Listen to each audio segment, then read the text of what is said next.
So welcome back again.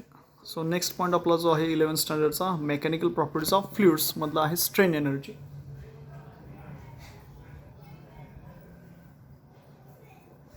तो आपण इथे काय करणार आहोत, डिस्कस करणार आहोत. So therefore strain energy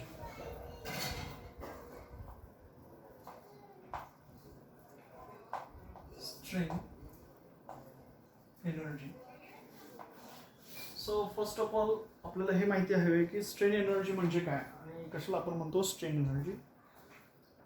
so the elastic potential energy the elastic potential energy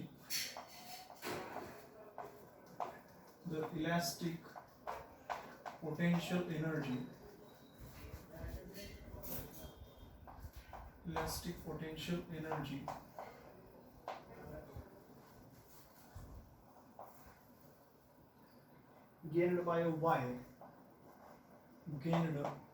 कोणाद्वारे by a wire during elongation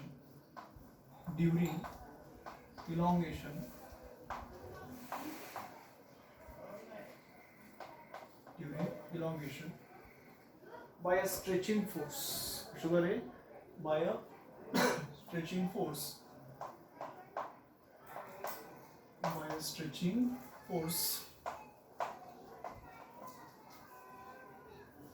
is called as strain energy. त्याला आपण काय म्हणणार आहोत, is called as strain energy. त्याला आपण काय म्हणणार आहोत, strain energy. म्हणजे काय म्हटलं बघा, the elastic potential energy gained by a wire during elongation.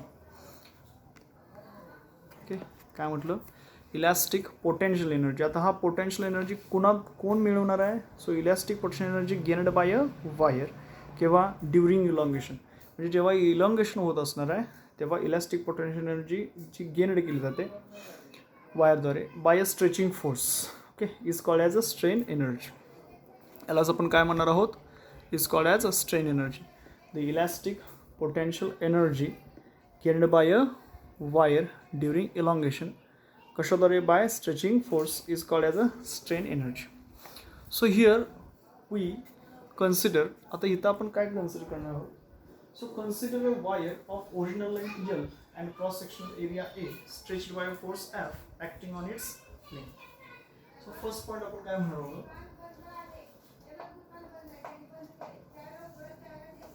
So consider, काय करू आपण, कन्सिडर ए वायर, आपण काय करू, एक वायर कन्सिडर करू.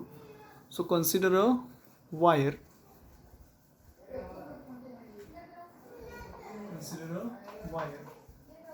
आधी वायर काय म्हटलं बघा, consider a wire of original length L, of original length, त्याची जी ओरिजिनल लेंथ आहे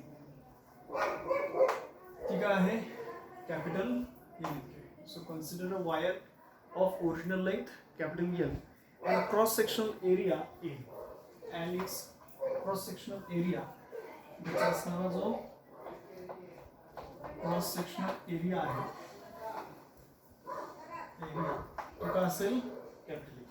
म्हणजे वायर आहे ज्याची ओरिजिनल लेंथ काय आहे, कॅपिटल L, आणि त्याचा क्रॉस सेक्शनल एरिया काय आहे, capital A, stretched by force F. तो बघा आपण काय केला, स्ट्रेच केला. So stretched by a force F. F इतका फोर्स देऊन आपण तो काय केला, स्ट्रेच केला. Stretched by force F acting along its length. आणि तो कसा होतो, तर ऍक्टिंग अलॉंग इट्स लेंथ. म्हणजे त्याच्या लांबीशी तो काय होतो, ऍक्ट होतो. सो कन्सिडर अ वायर, समजा एक वायर आहे ज्याची ओरिजिनल लेंथ काय म्हटलं आपण, capital L. So consider wire of original length capital L and cross sectional area काय आहे त्याचं समजा A इतका आहे. Stretched by a force F इतक्या फोर्सनं आपण समजा तो काय केला, स्ट्रेच्ड केला. आणि ॲक्टिंग अलॉंग इट्स लेंथ, आणि तो काय होतो बघा, त्याच्या लांबीशी ॲक्ट होतो. So wire gets stretched and elongation L is produced in it. So वायरमध्ये काय होणार आहे, स्ट्रेच होणार आहे and elongation L is produced in it. So the wire gets stretched. Wire gets stretched. Wire gets stretched म्हणजे wire काय केली जाणार आहे, ताणली जाणार आहे. Wire gets stretched and elongation L is produced. And elongation small l is produced. आणि त्याच्यामध्ये elongation काय होणार बघा, प्रोड्यूस होणार आहे. So elongation small l is produced in it.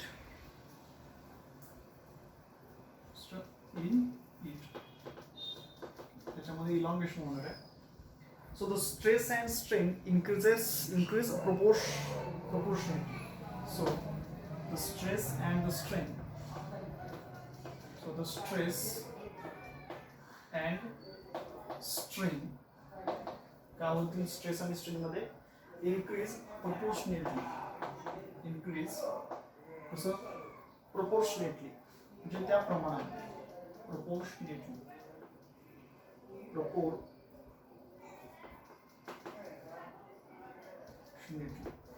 म्हणजे त्या प्रमाणामध्ये स्ट्रेस अँड स्ट्रेन काय होत जातील.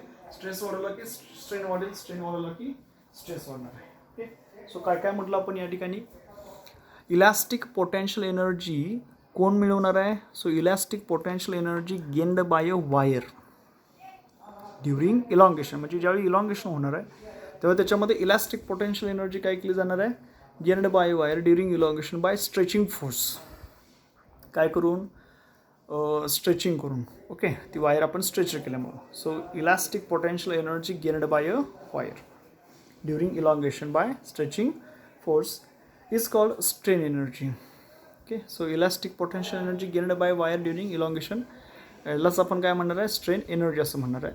सो फर्स्ट पॉईंट याच्यामध्ये काय म्हटलं आपण, consider a wire of original length L असेल आणि क्रॉस सेक्शनल एरिया काय असेल त्याचा ए असेल, stretch by force F. Okay, acting along its length. So the wire gets stretched. Wire काय केली जाईल, ताणली जाईल and elongation L is produced in it. So stress and strain increase proportionately. So longitudinal stress is equal to काय formula येईल बघा. So longitudinal stress is equal to force per unit area.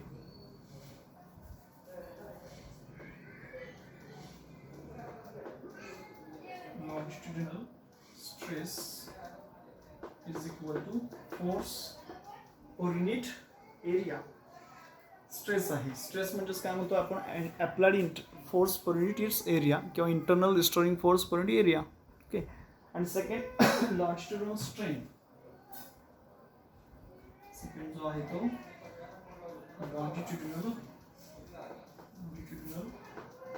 Strain is equal to, तर longitudinal strain काय असणार बघा, change in length upon its original length. Longitudinal strain काय असेल, change in length upon its original length. So therefore Young's modulus y is equal to, therefore Young's modulus is equal to काय असणार सांगा, Young's modulus longitudinal stress upon longitudinal strain. Longitudinal stress upon longitudinal strain. आता याच्यामध्ये longitudinal stress काय आहे, longitudinal stress force upon its area. Longitudinal strain काय आहे बघा, change in length upon its original length. So y is equal to f upon a upon change in length upon capital L. Okay, हे त्याचं काय आहे. So it can be written as, हेच आपण कसं लिहू शकतो बघा, f अपॉन a इंटू, आता क्रॉस मल्टिप्लिकेशन म्हणजे काय होणार आहे, वरती जाईल हे खाली जाईल. So l upon small l. So fl upon a. So therefore f is equal to, हे बघा काय भेटलं आपल्याला, Young's मॉड्युलस. Young's मॉड्युलसचा फॉर्म्युला आपल्याला माहिती आहे, longitudinal stress upon longitudinal strain. So launching stress काय आहे फोर्स पर युनिट एरिया आणि स्ट्रेन काय आहे small L upon capital L. So equation काय झालं बघा F L upon L. So therefore F is equal to हे बघा मी इकडं फोर्स इज इक्वल लिहितो.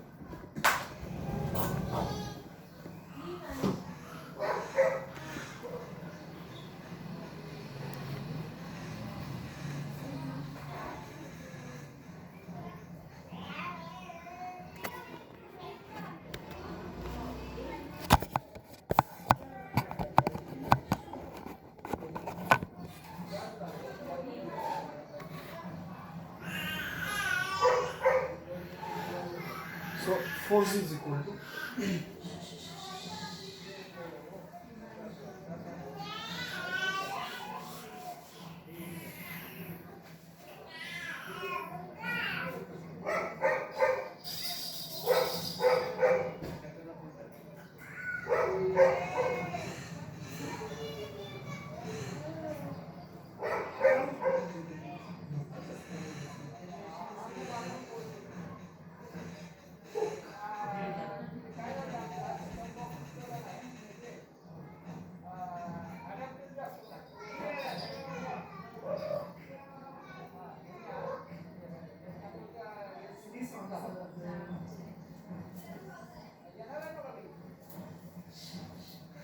so y is equation काय झालं बघा.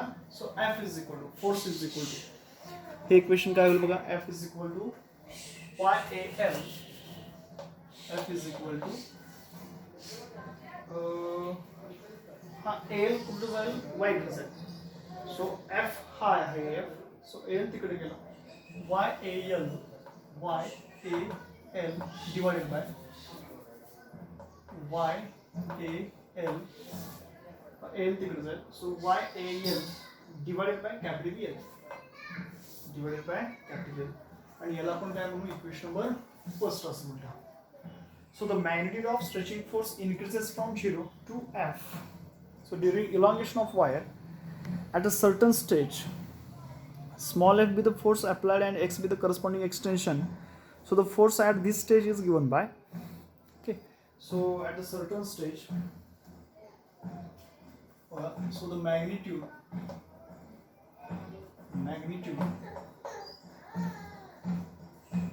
of stretching force increases.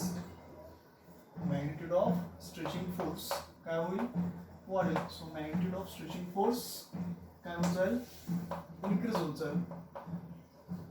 आता हा magnitude of stretching force कसा increase होणार आहे. so magnitude of stretching force increases from 0 to f. कुठून कुठे from 0 कडून कुठपर्यंत टू कॅपिटल फोर्स काय असणार आहे एफ इतका. कधी ड्युरिंग इलॉंगेशन ऑफ वायर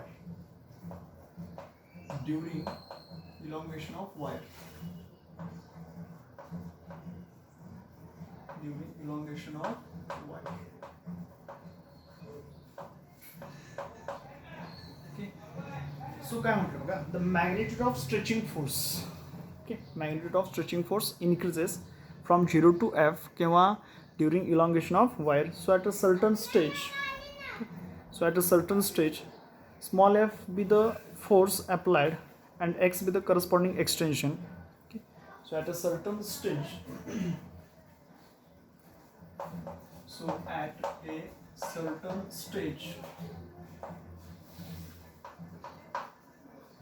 समजा small f म्हणजे काय असेल.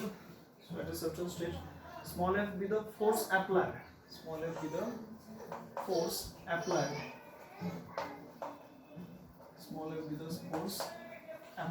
small f इतका फोर्स आपण अप्लाय केला and x be the corresponding extension आणि समजा and small x be the corresponding त्याच्यामध्ये होणार काय असेल small x be the corresponding extension.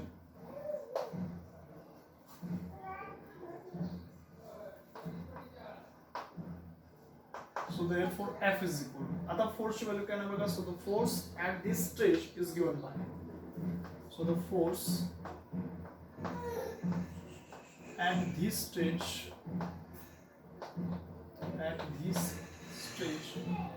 is given by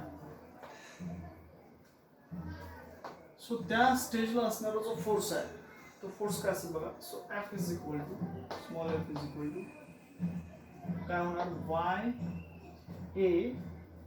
आता त्याचं एक्सटेन्शन स्मॉल एल नाही, एल जसं होतं तसं स्मॉल एक्स आहे. So Y A X upon capital L.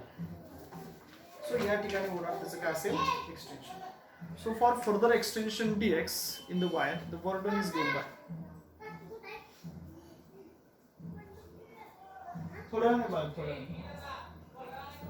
So for further extension dx, so for further extension dx, further extension dx, म्हणजे छोट्या dx इतक्या extension साठी कुठे in the wire. The work done is given by in the wire. So work done is given by for further extension dx in the wire. The work done is given by the work done is given by. मग त्यावेळेस असणार त्याचं work done काय भेटणार आहे. So work done is given by work is equal to force into displacement. Work is equal to force into त्या ठिकाणचं असणार displacement dx.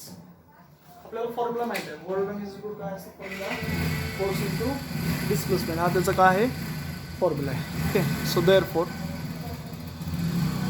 dw is equal to so work done.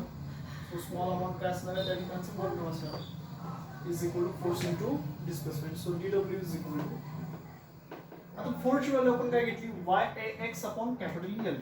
Y A X upon capital L into काय आहे बघा displacement dx. Blur दिसतं का व्यवस्थित दिसतं बघा. ओके. आता when wire gets stretched from x equal to 0 to x equal to l, the total work is given as. बरोबर. व्हेन वायर आता वायर आपण काय करणार एक्सटेंड करणार. So when wire gets stretched from कुठून when the wire gets stretched from. आता ती समजा वायर आपण स्ट्रेच केली. कुठून स्ट्रेच करणार from x is equal to 0 to x is equal to समजा काय असेल स्मॉल एल. एवढं जर आपण स्ट्रेच केली. So total work done is given as. So the total work done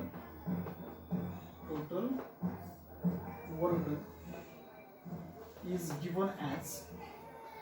so तेव्हा त्यावेळेस असणारं जे वर्क डन आहे ते काय भेटणार बघा. So work done is equal to integration from 0 to L dw. म्हणजे त्या ठिकाणी असणारं total work done. So work done is equal to काय होणार बघा इंटिग्रेशन फ्रॉम 0 टू एल. आता dw ची व्हॅल्यू काय आहे बघा काय आहे Y X upon L. Y x upon l into dx.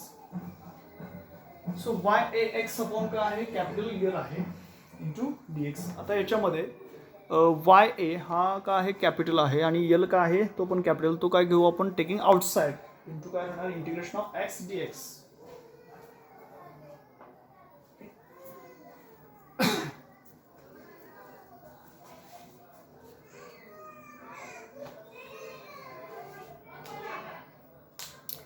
काय काय बघितलं आपण बघा इथं स्ट्रेन एनर्जी काय काय म्हटलं स्ट्रेन एनर्जीमध्ये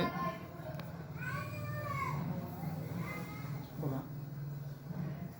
स्ट्रेन एनर्जी म्हणजे त्याच्यामध्ये समजा एखादी वायर आहे आणि ती जी वायर आहे त्या वायरला जर समजा आपण काय केलं एक्सटेन्शन दिलं. वायर जर आपण एक्सटेंड केली. सो जेव्हा आपण एखादी वायर काय करतो त्या वायरला आपण ताण देतो किंवा एक्सटेन्शन देतो तेव्हा त्या वायरमध्ये साहजिकच काय होणार आहे स्ट्रेन डेव्हलप होणार. स्ट्रेन प्रोड्यूस होणार. आता ते जे झालेलं स्ट्रेचिंग आहे त्या स्ट्रेचिंगमुळे त्या वायरमध्ये काहीतरी इलॅस्टिक पोटेन्शियल एनर्जी प्रोड्यूस होणार आहे. सो काय म्हटलं आपण द इलॅस्टिक पोटेन्शियल एनर्जी कोण मिळवणार गेन्ड बाय अ वायर किंवा त्याचं इलॉंगेशन होत असताना. So during elongation so by stretching a force is called as a strain energy. Okay, strain energy म्हणजे काय म्हटलं आपण तर strain energy means the elastic potential energy, त्या ठिकाणी असणारी जी इलॅस्टिक पोटेन्शियल एनर्जी आहे ती इलॅस्टिक पोटेन्शियल एनर्जी कोण गेन करणार आहे? बाय अ वायर किंवा during elongation by stretching force is called as strain energy. म्हणजे जेव्हा आपण ती वायर काय करणार आहे? खेचणार आहे किंवा त्या वायरवरती आपण स्ट्रेचिंग फोर्स अप्लाय करणार आहे. सो स्ट्रेचिंग फोर्स अप्लाय केल्यानंतर काय झालं? द इलॅस्टिक पोटेन्शियल एनर्जी मिळवली, गेन झाली कोणाद्वारे? So elastic potential energy gained by a wire during elongation होत असताना तसं by stretching force is called as a strain energy. त्यालाच आपण काय म्हणतो? स्ट्रेन एनर्जी असं म्हणतो. सो कन्सिडर अ वायर, एक वायर कन्सिडर करा ऑफ ओरिजिनल लेंथ समजा काय असेल त्याची कॅपिटल एल असेल and cross sectional area A. So consider a wire of original length काय असेल? कॅपिटल एल आणि त्याचा क्रॉस सेक्शनल एरिया समजा काय असेल? कॅपिटल ए असेल. Stretched by a force F. तो आपण कशाने स्ट्रेच केला? बाय अ फोर्स एफ न ऍक्टिंग अलॉंग इट्स लेंथ. आणि तो कसा ऍक्ट होतो? अलॉंग इट्स लेंथ ऍक्ट होतो. So wire gets stretched and elongation L is produced in it. So wire काय होईल बघा?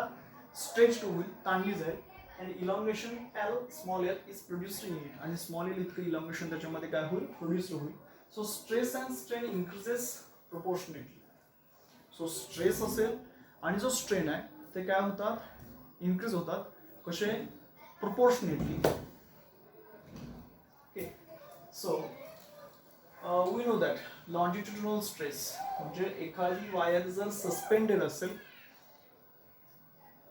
आणि सस्पेंड झालेल्या वायरला जर आपण समजा लोड अप्लाय केला तर साहजिकच त्याच्यामध्ये काय होणार आहे? एक्सटेन्शन प्रोड्यूस होणार आहे. मग जेव्हा एक्सटेन्शन प्रोड्यूस होतं त्यालाच आपण लिनियर स्ट्रेस असं म्हणतो किंवा लॉन्जिट्युडिनल स्ट्रेस म्हणतो.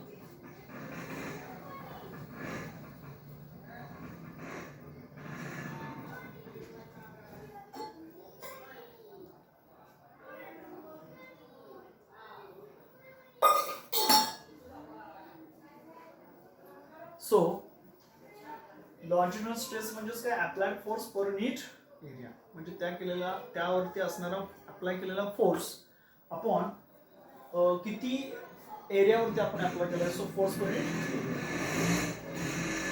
सो स्ट्रेन एनर्जी, स्ट्रेन म्हणजेच काय? तर change in its dimension to its original dimension. So जसं आपण लॉन्जिट्युडिनल स्ट्रेस बघितलं तसं त्याच्यामध्ये काहीतरी स्ट्रेन पण डेव्हलप होणार आहे. सो स्ट्रेन म्हणजे आपण काय म्हटलं? Change in its dimension to its original dimension. याला आपण म्हणतो longitudinal strain. So longitudinal strain म्हणजे काय म्हणतो आपण? Change in its length upon its original length. So longitudinal strain मध्ये काय होणार आहे? Change in length small L, original length काय असणार आहे? Capital L. So here in strain energy the potential energy gained by a wire during elongation. आता हे कधी? By stretching force is called as a strain energy. Okay. आता strain energy म्हणजे काय म्हटलं आपण? The potential elastic potential energy gained by a wire during elongation किंवा by stretching force is called as a strain energy. So here consider a wire of original length L असेल आणि की काय म्हटलंय? अँड क्रॉस सेक्शनल एरिया जर समजा त्याचा capital A असेल, stretched by force F acting along its length. So wire gets stretched and elongation small l is produced in it. So the stress and strain increases कसं होणार आहे? Proportionally वाढणार आहे. So longitudinal stress is equal to काय असणार formula आपला? Force per unit area. आणि longitudinal strain म्हणजे काय असेल? Change in length upon its original length. So therefore y is equal to formula काय झाला? longitudinal stress force per unit area upon longitudinal strain change in length upon original length. So f upon a as it is, cross multiplication capital L वरती जाईल, small l खाली. So fl upon l. Formula काय होणार बघा? y is equal to fl upon l. याच्यानुसार आपल्याला काय find out करायचं आहे? फोर्स फाइंड आउट करायचा आहे. So therefore force is equal to, तर या ठिकाणचे असणारे जे टर्म्स आहेत L goes to the upper part. So काय होईल बघा? Y A L upon capital L. आणि याला आपण काय म्हणू? Equation number first.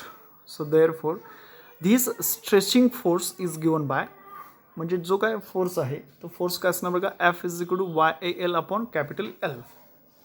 So this is the magnitude of stretching force. हेच काय आहे, स्ट्रेचिंग फोर्स असणारं मॅग्निट्यूड आहे. आणि विच इज इन्क्रीजेस फ्रॉम, ते कुठून कुठं वाढेल, 0 टू एफ. कुठून कुठं वाढणार आहे, 0 पासून एफ पर्यंत. So during elongation of wire at a certain stage, small f be a force applied and x be the corresponding extension.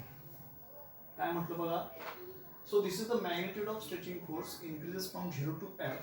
So during elongation of wire, जेव्हा आपण ती वायर elongate करतो किंवा खेचतो, काय होणार आहे, at a certain stage म्हणजे एका ठराविक वेळेनंतर स्मॉल f म्हणजे त्या ठिकाणचं असणारं काय आहे, फोर्स आहे.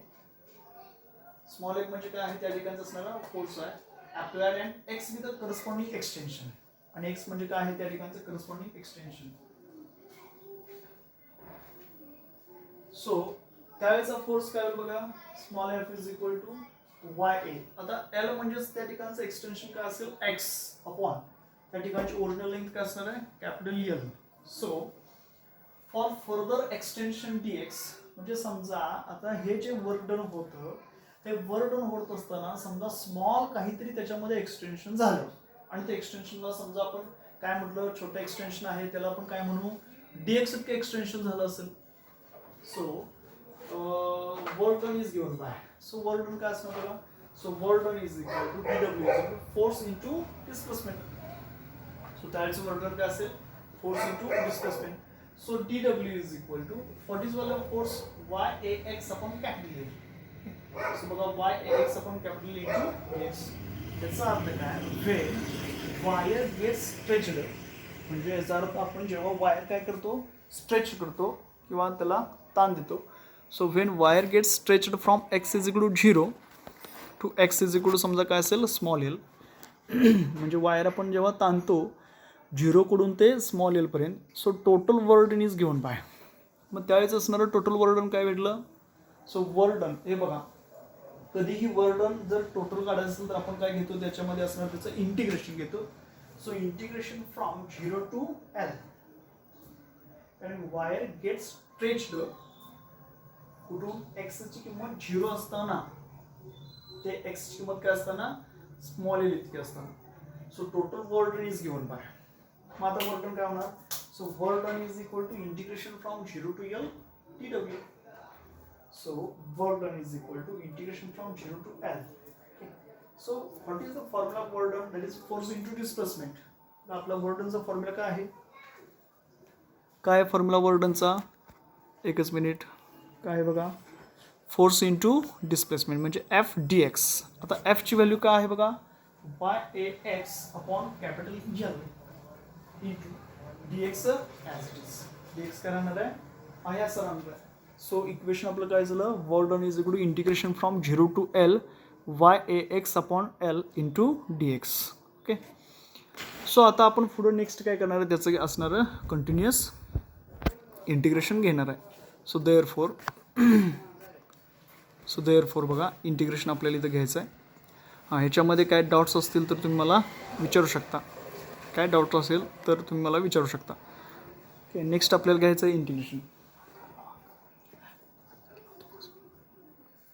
So therefore total work done बघा, आपण इथं वरती लिहिणार आहे किंवा इकडे लिहू, या बाजूला.